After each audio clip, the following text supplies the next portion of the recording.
ದಿನಾಂಕ 2/4/2025 ಅಖಿಲ ಭಾರತ ವೀರಶೈವ ಲಿಂಗಾಯತ ಮಹಾಸಭಾ ಕರ್ನಾಟಕ ರಾಜ್ಯ ಘಟಕದ ವತಿಯಿಂದ ಇದರ ಅಧ್ಯಕ್ಷರಾಗಿರುವ ಶಂಕರ್ ಮಹಾದೇವ್ ಬಿದ್ರಿ ಅವರು ಒಂದು ಸುತ್ತೋಲೆಯನ್ನು ಹೊರಡಿಸಿದ್ದಾರೆ. ಈ ಒಂದು ಸುತ್ತೋಲೆಯಲ್ಲಿ ಒಂದು ನಿರ್ಣಯ ತೆಗೆದುಕೊಳ್ಳಲಾಗಿದೆ. ಆ ನಿರ್ಣಯ ಏನಿದೆ ಅಂದ್ರೆ, ಶ್ರೀ ರೇಣುಕಾಚಾರ್ಯರ, ಶ್ರೀ ಬಸವೇಶ್ವರರ ಮತ್ತು 770 ಅಮರ ಗಣಗಳ ಜಯಂತಿಯನ್ನು ಒಟ್ಟಾಗಿ ಬಸವ ಜಯಂತಿಯ ದಿನದಂದು ಆಚರಿಸಬೇಕು. ನಾಡಿನ ಎಲ್ಲ ಬಸವಾಭಿಮಾನಿಗಳ ಪರವಾಗಿ ಶಂಕರ್ ಬಿದ್ರಿ ಅವರಿಗೆ ಕೆಲವೊಂದು ಪ್ರಶ್ನೆಗಳನ್ನು ಇಡ್ತಾ ಇದ್ದೇನೆ. ರೇಣುಕಾಚಾರ್ಯರ ಜಯಂತಿಯನ್ನ ಕರ್ನಾಟಕ ಸರ್ಕಾರವು ಪ್ರತಿ ವರ್ಷ ಮಾರ್ಚ್ ತಿಂಗಳಲ್ಲಿ ಆಚರಿಸಬೇಕೆಂದು ನಿರ್ಧಾರ ಮಾಡಿಕೊಂಡು ಅದೇ ರೀತಿ ಮಾಡಿಕೊಂಡು ಬಂದಿದೆ. ಯಾರಿಗೆ ರೇಣುಕಾಚಾರ್ಯರ ಜಯಂತಿಯನ್ನ ಆಚರಿಸುವ ಅಪೇಕ್ಷೆ ಇದೆ ಅವರು ಆಚರಣೆ ಮಾಡಲಿ, ನಮಗೆ ಯಾವುದೇ ವಿರೋಧ ಇಲ್ಲ. ಆದರೆ ರೇಣುಕಾಚಾರ್ಯರ ಜಯಂತಿಯನ್ನ ತೆಗೆದುಕೊಂಡು ಬಂದು ವಿಶ್ವಗುರು ಬಸವಣ್ಣನವರ ಜಯಂತಿಯ ದಿನ ಆಚರಿಸುವ ಪ್ರಯತ್ನ ಮಾಡ್ತಾ ಇದ್ದಾರೆ, ಇದಕ್ಕೆ ನಮ್ಮ ವಿರೋಧ ಇದೆ. ಈ ರೀತಿ ಮಾಡ್ತಾ ಇರೋದಕ್ಕೆ ಶಂಕರ್ ಬಿದ್ರಿ ಅವರು ಒಂದು ನೆಪವನ್ನು ಹೇಳ್ತಾ ಇದ್ದಾರೆ. ಏನಂದ್ರೆ, ನಮ್ಮ ಸಮಾಜದ ಜನರು ಕಾಯಕ ಮಾಡಿ ದುಡ್ದು ತಿನ್ನುವಂಥ ಜನ, ಇವರಿಗೆ ಅನೇಕ ಜಯಂತಿಗಳು ಮಾಡೋದ್ರಿಂದ ಇವರ ಕಾಯಕಕ್ಕೆ, ಇವರ ಜೀವನೋಪಾಯಕ್ಕೆ ಧಕ್ಕೆ ಆಗುತ್ತದೆ, ಅಡೆತಡೆ ಉಂಟಾಗುತ್ತೆ. ಅದಕ್ಕಾಗಿ ನಾವು ಎಲ್ಲ ಜಯಂತಿಗಳನ್ನ ಒಟ್ಟಿಗೆ ಮಾಡ್ತಾ ಇದ್ದೀವಿ ಅಂತ. ಶಂಕರ್ ಬಿದ್ರಿ ಅವರೇ, ನಿಮಗೆ ನಿಮ್ಮ ಸಮಾಜದ ಜನರ ಬಗ್ಗೆ ಇಷ್ಟೊಂದು ಚಿಂತೆ ಕಳಕಳಿ ಇದ್ರೆ ನೀವೇನು ಮಾಡಿ, ಒಂದು ವರ್ಷದಲ್ಲಿ ಎಷ್ಟು ಮಹಾಪುರುಷರ ಜಯಂತಿಗಳು ಬರ್ತಾ ಇವೆ ಅವೆಲ್ಲವನ್ನ ಸೇರಿಸಿಕೊಂಡು ವರ್ಷದ ಯಾವುದಾದ್ರೂ ಒಂದು ದಿನವನ್ನು ಆರಿಸಿಕೊಂಡು ಆ ಒಂದು ದಿನವನ್ನು ಎಲ್ಲ ಜಯಂತಿಗಳನ್ನು ಒಟ್ಟಿಗೆ ಮಾಡಿಬಿಡಿ, ನಮ್ಮ ಯಾವುದೇ ಅಭ್ಯಂತರ ಇಲ್ಲ.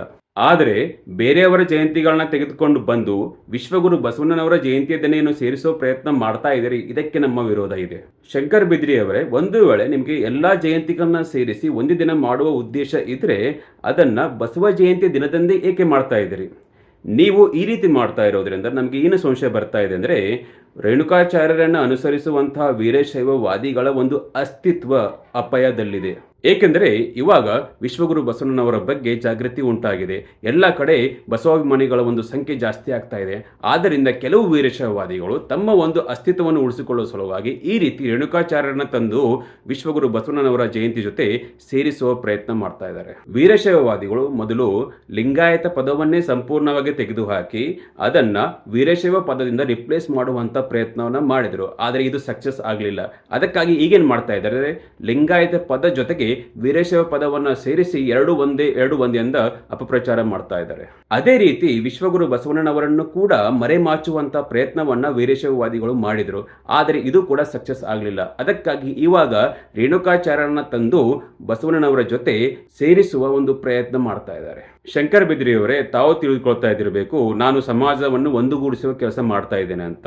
ನೀವು ಒಂದುಗೂಡಿಸುವ ಕೆಲಸ ಮಾಡ್ತಾ ಇಲ್ಲ, ಸಮಾಜವನ್ನ ಕಲ್ಮಶಗೊಳಿಸ್ತಾ ಇದ್ದೀರಿ. ಏಕೆಂದರೆ ವೀರಶೈವವಾದಿಗಳು ತಮ್ಮ ಧರ್ಮವನ್ನ ವೀರಶೈವ ಧರ್ಮ ಅಂತ ಹೇಳ್ತಾರೆ, ಲಿಂಗಾಯತರು ತಮ್ಮ ಧರ್ಮವನ್ನು ಲಿಂಗಾಯತ ಅಂತ ಹೇಳ್ತಾರೆ. ವೀರಶೈವವಾದಿಗಳು ತಮ್ಮ ಒಂದು ಸಾಹಿತ್ಯವನ್ನ ಸಿದ್ಧಾಂತ ಶಿಖಾಮಣಿ ಎಂದು ಒಪ್ಕೊಳ್ತಾರೆ.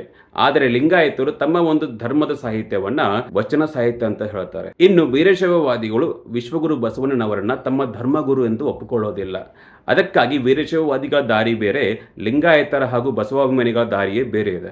ಲಿಂಗಾಯತ ಧರ್ಮ ಈಗಾಗಲೇ 800 ವರ್ಷಗಳ ಕಾಲ ಶೈವ ಮತ್ತು ವೈದಿಕ ಧರ್ಮದ ಒಂದು ಭಾಗವಾಗಿ ಉಳಿದು ಬಹಳಷ್ಟು ಅನ್ಯಾಯಕ್ಕೆ ಒಳಗಾಗಿದೆ. ಇಂತಹ ಒಂದು ಪ್ರಗತಿಪರವಾದ ವೈಚಾರಿಕವಾದ ಒಂದು ಧರ್ಮ ಯಾವಾಗಲೂ ಜಾಗತಿಕ ಮಟ್ಟಕ್ಕೆ ಮುಟ್ಟಬೇಕಾಗಿತ್ತು. ಇವಾಗ ನೀವು ಮತ್ತೆ ವೀರಶೈವ ಪದವನ್ನ ರೇಣುಕಾಚಾರ್ಯರನ್ನ ತಂದು ವಿಶ್ವಗುರು ಬಸವಣ್ಣನವರ ಜೊತೆ ಸೇರಿಸುವ ಪ್ರಯತ್ನ ಮಾಡಿದ್ರೆ ಇದು ನೀವು ವಿಶ್ವಗುರು ಬಸವಣ್ಣನವರಿಗೆ ಮಾಡ್ತಾ ಇರುವ ಅತಿ ದೊಡ್ಡ ಅಪಚಾರ.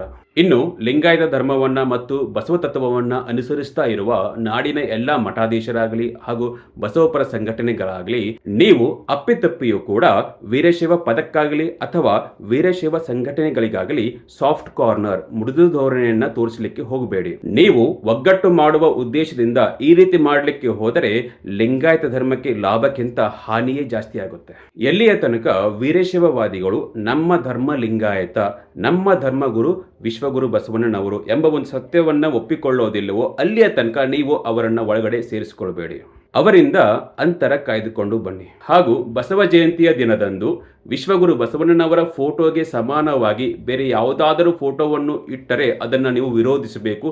ಆ ರೀತಿ ಆಗಲಿಕ್ಕೆ ಅವಕಾಶ ಕೊಡಬಾರದು. ಎಲ್ಲರಿಗೂ ಶರಣು ಶರಣಾರ್ಥಿ.